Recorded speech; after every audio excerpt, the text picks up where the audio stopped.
What is up sa inyo mga tol mga pre, at nagbabalik muli ako sa aking YouTube channel.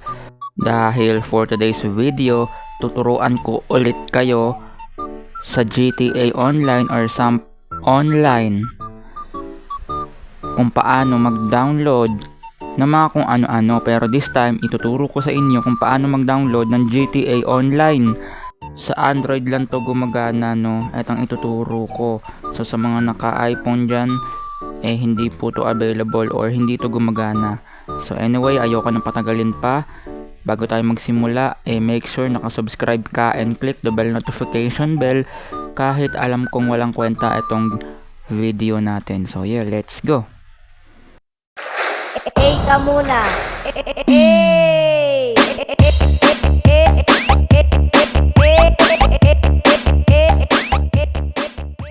Mga tol, mga pre, tuturuan ko na nga kayo kung paano mag-download ng GTA Online or SAMP Launcher dito sa Android. Take note, Android lang to gumagana. At mga tol, mga pre, bago ko makalimutan, gumawa rin pala ako ng tutorial kung paano maglagay ng mod sa SAMP GTA or sa SAMP Launcher para yung mga kotse, kalsada, or mga building at kung ano-ano pa, maging iba yung itsura. I-click nyo lang yung lalabas dyan sa ibabaw para ma-direct kayo sa videong tinutukoy ko, no? Anyway, let's go. So first thing na gagawin nyo ay pumunta kayo sa inyong Google Play Store. Take note, Google Play Store. Punta kayo and then i-search nyo sa inyong Google Play Store ay SAMP GTA. At dalawa po yung SAMP Launcher na lalabas dyan. Etong Allen SAMP Mobile at etong SAMP Launcher. Pili kayo sa dalawa kung ito yung gagamitin nyo, etong SAMP Launcher or etong Allen SAMP Mobile. Pili lang kayo sa dalawang iyan kung alin yung gagamitin yung SAMP Launcher. Parehas naman niyang gumagana. Pero pag hindi nyo mahanap yung SAMP Launcher or Allen SAMP Mobile, meron po akong nilagay na link sa comment section at naka-media file na siya at doon nyo madadownload yung Allen SAMP Mobile para makapaglaro kayo ng GTA Online or SAMP GTA, no? So, pag na-download nyo na yung alinman sa dalawang launcher yung gagamitin nyo, pag na-download nyo na, ang gagawin nyo, buksan nyo lang yung inyong SAMP Launcher or GTA Online sa inyong mga Android, and then lalabas itong updated files. Kung meron kayong files ng GTA Online, i-click nyo lang tong no. Pag wala, i-click nyo yung update. Pero doon kasi sa isang launcher may nakalagay kung light version or full version, pero parehas lang naman yun. Ang pinagkaiba nga lang dito, update agad.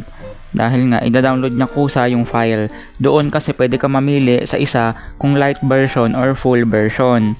Since may files na ako ng GTA Online, i-click ko lang tong no. Ni-reopen ko lang mga tol mga pre yung GTA Online or SAMP Launcher para makita natin yung setting at ma-turn on natin etong modify game file. Take note, doon sa isang SAMP Launcher, ang pangalan na nakalagay is mod file. Ang pinagkaiba nga lang, dito nakalagay ay modify game file. Doon sa isa ay mod file. Pero parehas lang naman silang mod file or modify game file.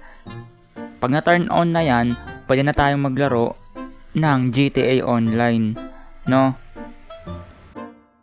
Ito-turn on nyo nga lang pala yan kung meron kayong sariling file ng GTA Online or SAMP Launcher na file, no?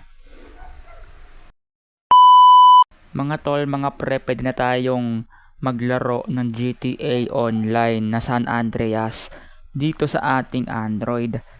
At kung gusto nyo nga pala ng Philippine server, hanap lang kayo dyan sa Facebook page or YouTube at pasok kayo sa kanilang Discord server at doon nyo makukuha yung IP address para ma-add dito sa host port or add server dito sa SAMP Launcher. At yung pinasukan niyo na Discord server para makuha yung IP address ng kanilang server para makapaglaro, doon din kayo magbe-verify ng iyong account para totally makapaglaro kayo sa server nila, no? Dito sa GTA Online, kung verified or registered na yung account nyo dito sa GTA SAMP, ganito yung lalabas. Pero pag hindi pa verified or hindi pa registered,